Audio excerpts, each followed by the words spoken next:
Jóvenes, buenas tardes, buenas noches, buenos días para cuando estén viendo este video. El día de hoy vamos a trabajar lo que tiene que ver con Monte Carlo integrales como compensación de la clase que no vamos a poder dictar el miércoles 2 de abril por cuestiones, en este caso, particulares del docente. En cuanto a Monte Carlo integrales, tenemos ciertas características muy importantes y es que cuando nosotros tenemos estrategias computacionales que me permiten a mí facilitar ciertas estrategias, valga la redundancia, estrategias, ciertos comportamientos que mediante otros conocimientos, mediante otros cuerpos de conocimiento, sería mucho más complejo realizarlo. Y en este caso, pues una integral realmente en algunos casos suele ser medianamente compleja o extremadamente compleja cuando involucramos diferentes estrategias y uno de los elementos especiales en donde la simulación y Monte Carlo viene a apropiarse o a apoyarnos en este caso o en este sentido es cuando podemos establecer una estructura entre valores y 0 y 1. En este caso, para el dominio 0 y 1 y en el rango también entre 0 y 1. Más adelante veremos un comportamiento escalado, pero sería particularmente, por así decirlo, determinante en algunos comportamientos evaluar si es necesario escalar o no es escalar. Cuando nosotros hablamos de el comportamiento como tal, de la estrategia, lo que estamos haciendo es evaluando una integral definida entre un parámetro a y b, como lo vemos en este caso. Esa integral definida entre ese parámetro a y b, lo que me permite a mí es simplemente establecer el valor, en este caso detallado, para calcular el valor de teta, en este caso este valor. Vamos a utilizar u, que se distribuye uniformemente entre 0 y 1, pero esto está mal escrito, vamos a actualizarlo y a corregirlo. Realmente se distribuye entre 0 y 1, y entonces podemos expresar θ como el valor esperado para cada f de cada u. Ahora, u realmente no es un solo valor, sino que es una composición de valores. Y lo que yo voy a representar mediante ese comportamiento es que es por la ley fuerte de los grandes números, se tiene con probabilidad 1 cuando yo tengo el comportamiento, en este caso detallado, de cada uno de los elementos. Y yo tengo que la sumatoria para cada uno de los elementos de cada uno de P sub u sobre el valor K es la convergencia o es el comportamiento de cuando E en este caso tiende a teta y teta en este caso se comporta como en este caso, porcentaje o en este caso una razón. Y ese porcentaje o esa razón lo que me representa a mí es la proporción del área del comportamiento de los valores aleatorios dentro de ese elemento como tal. Ese comportamiento aleatorio de cada uno de los datos, de cada una de la información que nosotros identificamos y garantizamos en cada uno de los elementos, lo que me permite a mí es poder evaluar el comportamiento de cada uno de ellos.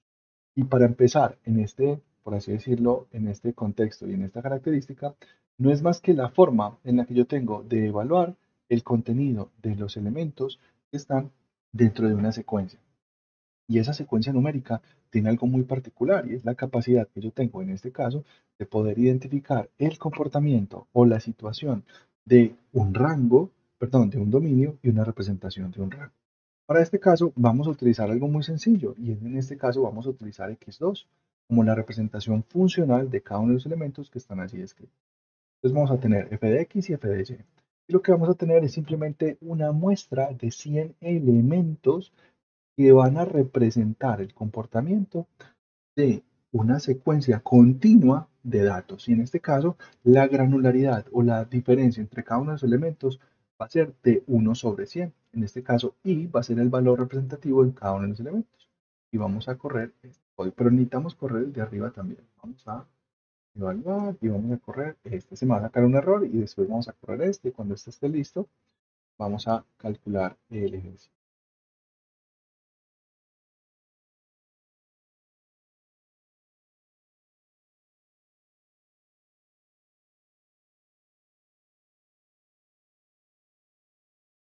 Vale, pues eso, listo. Entonces vámonos para los ejercicios de la integral y vamos a continuar. Entonces ya tenemos los valores. Una vez tengamos los valores, yo ya tengo el comportamiento secuencial de cada uno de ellos. Y yo puedo en este caso simplemente imprimir, le voy a decir print, en este caso, f de x y le voy a decir print f de y. Y tengo que para 0 su correspondencia sería 0. Para 0.01 su valor sería 0.01. Para 0.02, 0.004. Y así voy a tener un par ordenado. Ese par ordenado es el que me permite a mí evaluar el comportamiento dentro de los elementos. Vamos a graficar ese comportamiento y esa estructura de cada uno de los elementos.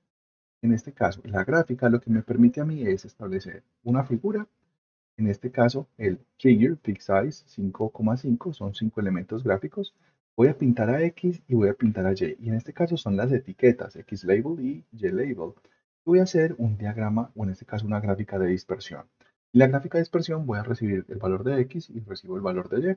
Defino el marker, la defino de color azul y la pinto. En este caso escribo X2, pinto la malla y pinto la gráfica. Y en este caso lo que voy a representar es que cada puntico de estos, no sé si se alcanza a notar, aquí se ve mucho mejor el punto. Cada uno de esos elementos gráficos va a estar representado por un punto y ese marker O me representa ese sistema. Yo puedo cambiar el marker por cualquiera de ellos. En este caso, no es más que poner una estrellita y me representaría las estrellas.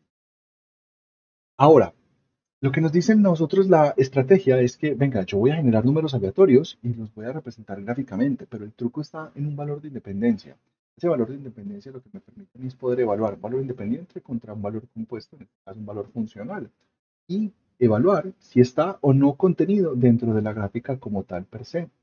Ahora, esa gráfica como tal, lo que me permite a mí es identificar el comportamiento de un acceso o de, perdón, de un hit o de un miss, como lo hicimos en clase previamente. Ese hit o ese miss, lo que me permite a mí es representar de manera, por ejemplo, en este caso gráfica, cuando estoy o estoy por fuera de esa gráfica como tal. Y como los números están escalados, perdón, los números están detallados entre 0 y 1, porque cualquier número que yo genere por i in range de 100, en este caso print, le va a decir rnd.random, cualquier número que yo genere dentro de esta secuencia va a estar entre 0 y 1. Yo no voy a estar por fuera de 0 y 1 nunca, inclusive nunca voy a poder tocar el 1. Al no poder tocar nunca el 1, voy a poder garantizar que estos valores van a estar dentro de este espacio o dentro de este rectángulo que necesito cuadrado realmente, que necesito para calcular la integral. Vamos entonces a ver cómo calculamos la integral definida en este caso. Y para este valor particular lo vamos a hacer con la librería SymPy. La librería SymPy es una librería simbólica, en este caso de Python, no me permite a mí realizar cálculos, en este caso analíticos, como integrales derivadas de cada uno de los elementos. Y los valores simbólicos están representados en la librería ABC. Ahora voy a importar a X y Y para representarla de manera, en este caso, estructural. ¿Qué necesita integrate? Si yo me paro sobre integrate, él me dice, venga, define la integral definida o indefinida de una o más variables utilizando el algoritmo de Rich-Norman. En este caso, el procedimiento en este caso es disponible para manejar esquemas algebraicos, en este caso elementales. Y lo que me pide a mí es dos argumentos. El primero, que es la ecuación, ¿cierto? Que sería en este caso x cuadrado, sería x por x. Y después le voy a entregar una tupla, en donde en esa tupla voy a tener la variable, en este caso, integrar con respecto a x, entonces le voy a decir que la variable simbólica es x, el límite inferior y superior, entonces le voy a decir que lo voy a integrar entre 0 y 1. Ejecuto esta celda, me dice que la integral estimada es un tercio. Ahora, ese tercio es una variable simbólica. Vamos a proceder a convertirla, en este caso, en un valor flotante y ya tengo 0.3333. Este valor es el valor analítico, es el valor real, ¿cierto? En este caso particular, que vamos a calcular la integral de x2, voy a tener el valor real y voy a tener el valor estimado. Pero el valor real y el valor estimado dependen del comportamiento, en este caso de la integral. Si la integral es muy difícil de calcular, pues yo no voy a tener un valor real y me voy a quedar solo con el valor estimado. ¿Listo? Ahora, vamos a estimar la integral definida para f de x igual a x2 en caso de que para todo x perteneciente, en este caso al segmento 0,1 incluyendo el 0 y sin incluir el 1, y usando Monte Carlo. Y en este caso yo voy a utilizar réplicas para garantizar ese comportamiento, en este caso de replicabilidad, de generacional, ¿cierto? Y en ese caso generacional, lo que yo voy a hacer es simplemente generar pares ordenados. Y los pares ordenados son los que me permiten a mí evaluar el comportamiento del sistema. Ese comportamiento del sistema lo que me permite a mí evaluar mediante una estructura de aciertos y desaciertos y yo lo voy a guardar en los vectores, como lo hicimos con el de pi. En el de pi nosotros guardábamos las coordenadas de acierto y las coordenadas de desacierto. Pero en este caso, como solamente vamos a estar en el cuadrante 1, en el cuadrante positivo, pues voy a guardar los aciertos y los desaciertos solo para ese cuadrante. Voy a utilizar dos variables anónimas en donde vamos a utilizar estos valores rnd.random. Ahora, cada vez que yo llamo rnd.random, voy a generar dos números aleatorios independientes. En este caso, por ejemplo, si yo le digo print rnd.random y le digo print, print, print, print, cada uno de estos eventos son eventos que se conocen como eventos independientes. Es decir, yo llamo un número aleatorio y ese número aleatorio es independiente de la línea 1 al de la línea 2, al de la línea 3, al de la línea 4 y así. ¿Qué quiere decir esto? Que yo voy a tener un valor para las x, calcular el valor de x con respecto a f de y voy a tener un valor y independiente. Y este es el truco. Es decir, soy un evento completamente independiente. Y ese es el truco. Y la relación de independencia es utilizar el procedimiento de x, en este caso x por x, y voy a decir que si y está por debajo de la gráfica, en este caso, del comportamiento, que sería esta línea azul, pues voy a tener un acierto. Y en caso contrario voy a tener un desacierto. El área es el total de aciertos sobre la cantidad de réplicas y el error no es más que el valor absoluto del valor A, que es el valor, en este caso, fijo, real, analítico, que es este de acá, 0.33, menos el área. Como el error es un valor absoluto, me va a decir es la dimensión del error. En este caso, la dimensión del error es, tengo el valor de 1 y voy a calcular lo que está por debajo de ese valor menos el área sobre A y voy a calcular ese porcentaje con cuatro cifras significativas. Me dice, el área estimada bajo la curva es igual a 3.4. El error numérico estimado es más menos 3 punto tal y el error porcentual en este caso es de 9 puntos. Vamos a ver qué comportamiento en este caso genera esa estructura como tal. Y me dice, venga, el área estimada bajo la curva es igual a más 3.55. Eso me está generando aquí un error. Vamos a borrar esto. Y tengo, bueno, 1000 no, vamos a hacerlo con 100 nomás. Tengo X, Y, append, y mis, y ya tengo los datos. Vamos a ver. Entonces me dice, el área estimada bajo la curva, ahora sí está mejor. El área estimada bajo la curva es igual a 0.32, ya sí es mucho más cercano a 0.33. El error numérico estimado es igual al 0.1%, 0.1. En este caso, esta es la magnitud del error. Estamos hablando que la magnitud del error es de 0.1 y el error porcentual es del 4%. Está por debajo del 5. Está súper bien. Si yo lo corro otra vez, estoy otra vez en el 4. En este caso estoy en el 14%. Es un error muy grande porque estoy hablando de 0.38. No lo está aproximando súper bien. 0.29, estoy hablando de un 13%. Quiere decir esto que con 100 está dando muy buenas, por así decirlo, validaciones. Vamos a ver en este caso cómo vamos a hacerlo subiéndolo a 100, en este caso, 1000. Con 1000 tengo 3.3, en este caso, el comportamiento de los aciertos y las réplicas está por encima del comportamiento, pero en este caso pues no hay ningún problema, lo que tenemos que hacer es dividirlo realmente sobre la cantidad de réplicas que lo estamos manejando sin este valor. Ahora, réplicas realmente es el que yo voy a utilizar para este caso. Entonces, yo voy a evaluar este 1000 con respecto a este valor de acá. Entonces, estos dos tienen que ser iguales para que me pueda dar el valor, ¿cierto? Entonces, ahora sí, ese era el error que teníamos. En este caso, 0.3610 no me está convenciendo. ¿Qué vamos a hacer nosotros? No tenemos un valor fijo sobre el cual yo represente el comportamiento de los aciertos y los desaciertos en este caso. Por ejemplo, aquí 33.50. Entonces estoy hablando de menos de un 1% de error. Estamos hablando de un error muy bajito. Pero miren que necesitamos utilizar 10.000. Pero si necesitamos 10.000, necesitamos tantos. Y para eso está la convergencia. La convergencia me permite a mí evaluar el comportamiento de un modelo de simulación Monte Carlo y ver cómo se representa, cómo se evalúa a medida que voy avanzando en réplicas y ver cuándo puedo parar o cuándo puedo, en este caso, determinar ese comportamiento. Y para esto voy a convertir esto en una función. El tenerlo ya como una función, lo que me permite a mí es identificar el comportamiento de la parábola realmente bajo un concepto de réplicas. Y en este caso vamos a utilizar la función como tal. Entonces, lo que tenemos acá es, definimos las mismas estrategias vectorizadas, tenemos el mismo comportamiento de la relación individual independiente, y lo que vamos a cambiar en este caso es que el área es el total de aciertos sobre la cantidad de réplicas más uno, porque la cantidad de réplicas si comienza en uno, pues voy a estar réplicas más uno en este caso. Ahora, en este caso, ya lo que voy a hacer es calcular esa convergencia, porque me interesa a mí es evaluar esa convergencia desde el comportamiento estructurante del sistema para poder identificar ese momento en el que converge, ese momento en el que... Y para eso necesito el vector promedio y el vector estimación. Con el vector promedio y el vector estimación, yo lo voy a, en este caso a repetirlo 100 veces, quiere decir que 100 veces va a utilizar 100 veces esto. Este va a utilizar 100 ciclos y este va a utilizar 100 ciclos, por lo tanto va a recorrer bastante caso. Vamos a convertir esto en un TQDM para poderlo visualizar en este caso de manera desc, y esto es igual a calcular. Eso lo que me permite es simplemente un acompañamiento visual. Entonces, en el vector estimación voy a guardar cada aproximación del área para 100 puntos. Voy a pintar 100 puntos dentro del área. Esos 100 puntos dentro del área lo que me permiten a mí es evaluar ese comportamiento como tal.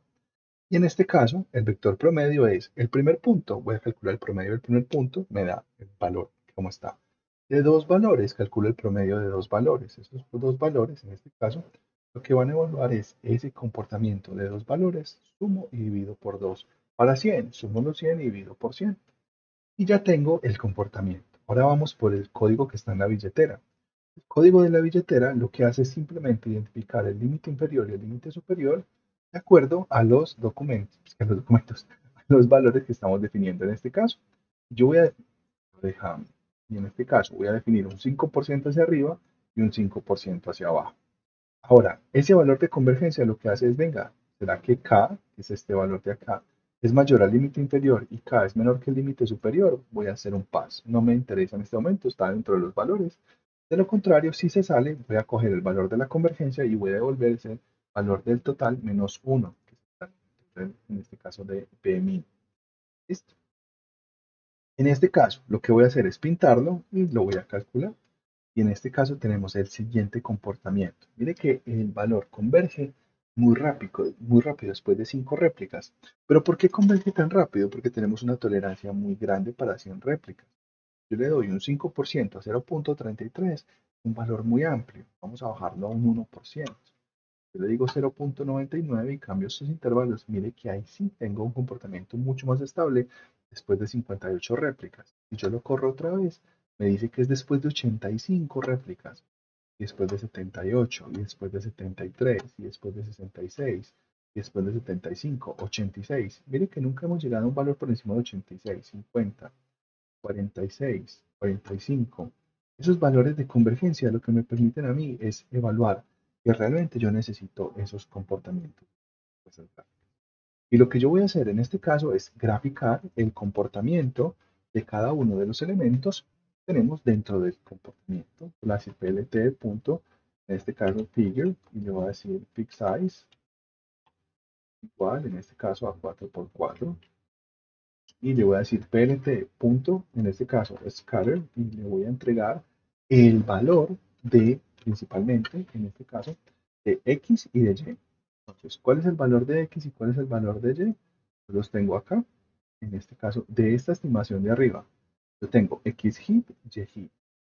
Y vamos a ver cómo se comporta. Para poderlos ver. Y aquí tenemos, hasta lo vamos a ver en un momento. X hit, y hit. Estos son en color igual red, ¿no es cierto? PLT, vamos a quitar esto, pero aquí es XMIS, YMIS, y estos van a ser en color blue, y voy a pintar en este caso PLT.color, y voy a pintar la gráfica que tenemos acá. Aquí. Pues vamos a decirle que es f de x, f de y y el marker, todo esto.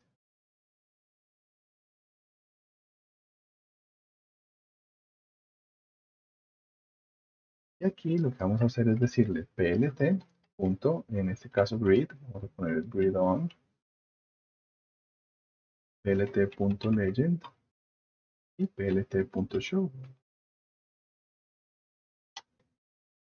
Me dice que xhit, bueno, no está porque no lo hemos corrido, no hemos ejecutado. Ok. Vamos a correrlo nuevamente. Y me saca, bueno, como la conexión un momento. Ahora sí tenemos A, necesitamos volver a calcular este valor de A. Ahora sí podemos correr este valor. Ya está. Y ya podemos correr este de acá. Y me dice que en este caso f de x no está definido. Haría toda esta.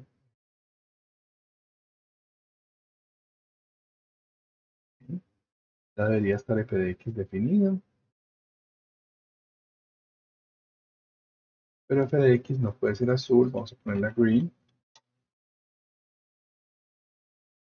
Ahora sí tenemos. Entonces tenemos la cantidad de puntos en rojo, la cantidad de puntos en azul y la curva como tal que me define ese comportamiento. Ahora, yo tengo dos formas de estimar el comportamiento de los elementos o la convergencia de cada una de ellas. Y vamos a hacerla en este caso. Esta que tenemos acá, que la voy a dejar acá, es bueno, voy a separar la función realmente, porque la función debería estar por fuera de la convergencia. Entonces la voy a poner acá. Y aquí voy a poner convergencia lineal, ¿cierto? Entonces le digo, siempre entrego el mismo valor. Ver línea 5. Ahora sí está bien. Es decir, acá el valor 100 siempre es el mismo. ¿Listo? Y vamos a hacerla de otra manera, con la convergencia progresiva. Para la convergencia progresiva, vamos a hacerla, en este caso, evaluando, en este caso, convergencia progresiva. Siempre entrego el mismo valor, no, entrego un valor progresivo casi siempre relacionado con i. En este caso, mire este valor de i. Este valor de i va desde 0 hasta 100, ¿cierto? Entonces necesitaríamos aquí entregarle i más 1. Listo. Ese valor de i más 1 es progresivo. Entonces voy a calcular el área con un experimento, con dos experimentos, con tres, con cuatro. Y ya voy a hacer la misma estrategia. La mismita estrategia. ¿Listo? Eso es lo único que cambia. Aquí iría un valor fijo, el valor es siempre, el valor 100 siempre es el mismo. Aquí el valor i más 1 representa una, en este caso, variación progresiva de las réplicas. Y vamos a correr. ¿Listo? Entonces, mire el comportamiento progresivo de la réplica. Es más, por así decirlo, suavizado que el que nosotros teníamos con este, que es más ajustado, por así decirlo. El otro es más, en este caso, como si fuera progresivo. Pero, ¿qué pasa si yo quiero graficar progresivamente el comportamiento? Es decir, el promedio progresivo. Y quiero tener la estimación, el promedio, y lo que voy a hacer en este caso es, venga, el promedio progresivo va a ser el append de i. Y voy a tener también estimación y voy a tener acá. Y lo que voy a graficar, en este caso, de 15 por 15 no, de 4 por 4. Vamos a hacerlo de 4 por 6. Lo que voy a tener es, perdón, de 6 por 4. 6 por 4. XY. Ahora sí. Entonces, mire el comportamiento progresivo de la gráfica. Viene como si fuera entubándose, ¿cierto? Como si estuviera así como achatándose, ¿cierto? Y ese mismo comportamiento, esa misma representación, lo que me permite es evaluar el sistema en el que estoy realizando el comportamiento. ¿Listo? En este caso, el promedio progresivo y el promedio secuencial están ahí representados a medida que van evaluándose compaginadamente. Entonces tenemos el progresivo, en este caso, y en este caso el secuencial, que es el que venimos haciendo en este caso. Y mire que el promedio progresivo lo que voy a hacer es hacer un plot, en este caso, ver el comportamiento progresivo de cada uno de ellos. Y ese comportamiento progresivo lo que me define a mí es esa estrategia como tal. Mire que realmente el promedio progresivo, si yo le doy el criterio de aceptación, en este caso del 5%, puede estar un poquito por fuera en la mayoría de sus casos, porque se ajusta progresivamente a los valores, pero su tendencia es en este caso un poquito más precisa que las demás, en este caso que estarían relacionadas. Vamos a hacer algo más complejo, y cuando hablamos de algo más complejo sería en este caso una función, en este caso relacionada hacia el comportamiento, en este caso, de la integral, como en este caso está. Entonces tenemos x3, 6x2, 4x más 20. Vamos a calcular la integral. En este caso, vamos a calcular la integral y me dice que la integral en este caso fija es 84. Listo. Vamos a definir el valor analítico de 84. Lo vamos a detallar. En este caso, el valor analítico, ya tenemos el valor como tal y me dice que es 84. Ya tengo esa meta, ¿cierto? Pero si yo quiero ver la gráfica, en este caso, vamos a darle aquí, clic en donde dice clic aquí, y me va a mostrar que el comportamiento del sistema está relacionado hacia una gráfica que varía, que tiene diferentes rangos o diferentes estrategias. Por ejemplo, en este caso, mira, es una curva en este sentido, como medianamente así suavizada y tiene un máximo, un mínimo y vuelve y crece. Esta curva que tiene un máximo y un mínimo, yo voy a decir que voy a evaluar su desempeño entre 0 y 6. Listo, son valores arbitrarios. Yo los voy a definir, así como defino 0 y 6, puedo definir 0 y 5, puedo definir 0 y 1, que sería acá, puedo definir 0 y 2, y sería esta área bajo esta curva, ¿cierto? Pero en este caso lo voy a definir arbitrariamente entre 0 y 6. ¿Listo? Al definirlo arbitrariamente entre 0 y 6 no afecta nada, simplemente debemos establecer los valores, en este caso limitantes, de este comportamiento o de este sistema. Y esos comportamientos limitantes de este sistema o de este evento, lo que me permiten a mí es, yo pongo esto un poquito más grande, ahora sí, lo que me permiten a mí es simplemente evaluar ese desempeño dentro de esa estructura. ¿Listo? Ahora, este comportamiento, lo que vamos a hacer acá es de la siguiente manera, evaluando por así decirlo, el valor del dominio contra el valor del rango. Ese dominio contra ese rango lo vamos a hacer de la siguiente manera. Entonces yo voy a ir hasta 60.000, porque realmente estoy hablando de 6, y como lo voy a dividir por 10.000, pues mire que 6 dividido en 10.000, voy a detallar la granularidad, es decir, la dimensión entre los espacios, entre cada uno de los elementos X va a ser mucho más alta.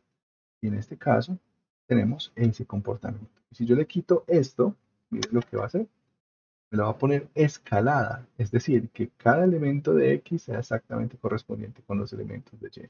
¿Listo? Por eso le quitamos este valor. Ahora sí lo puedo visualizar y se ve un poquito más suavizada, porque ya tiene, mira, aquí hay 6 unidades y aquí realmente hay 45 unidades. Entonces, yo lo que necesito es empezar a poner puntos debajo de ese color rojo.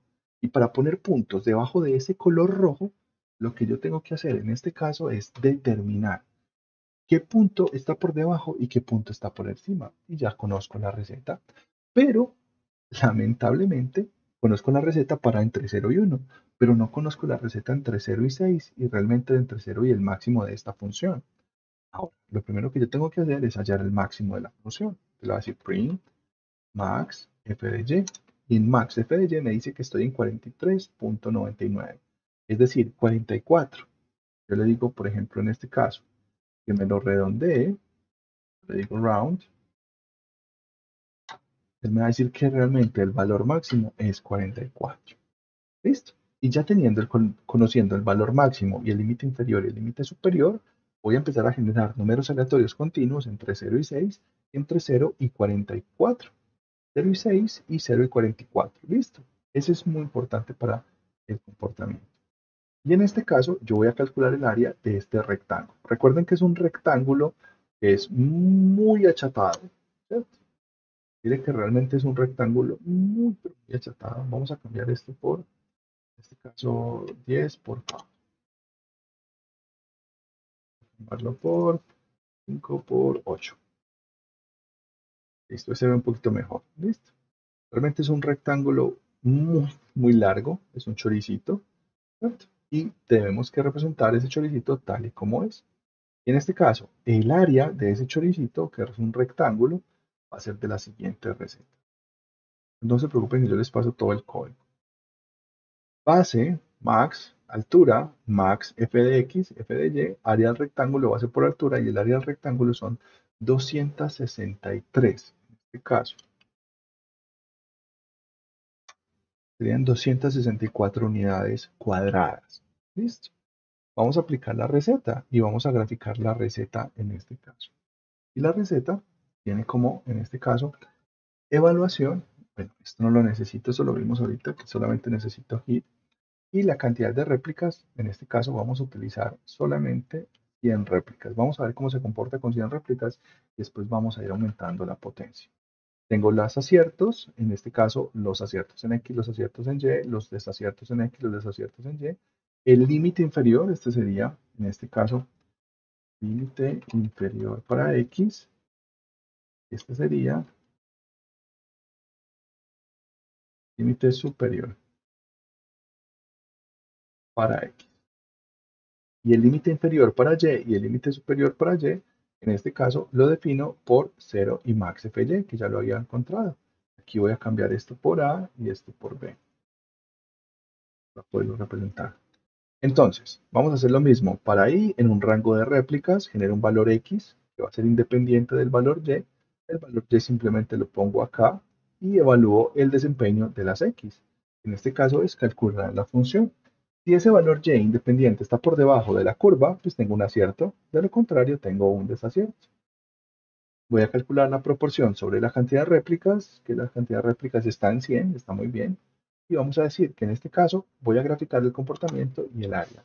Entonces me dice, el valor máximo de Y es 43,99. No necesito imprimir el valor máximo de Y. Lo estoy imprimiendo por acá.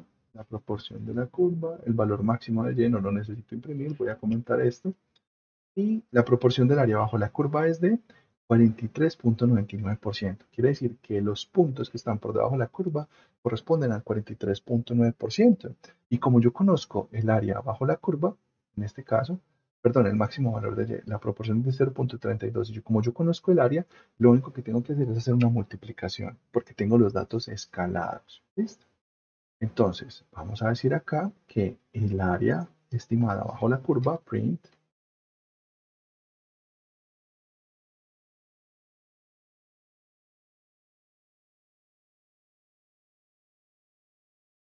y vamos a entregar en este caso proporción área por, en este caso, área rectángulo, que está acá, área rectángulo.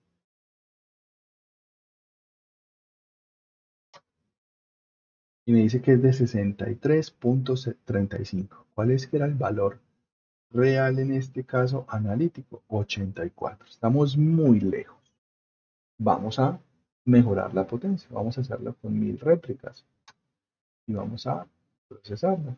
Me dice de 80,51. Vamos a imprimir el área analítica. El valor analítico, que es este, 84. Ya estamos más cerca, estamos un poquito más cerca. En este caso es este de acá. Y voy a poner el área estimada bajo la curva. El área real bajo la curva es valor analítico.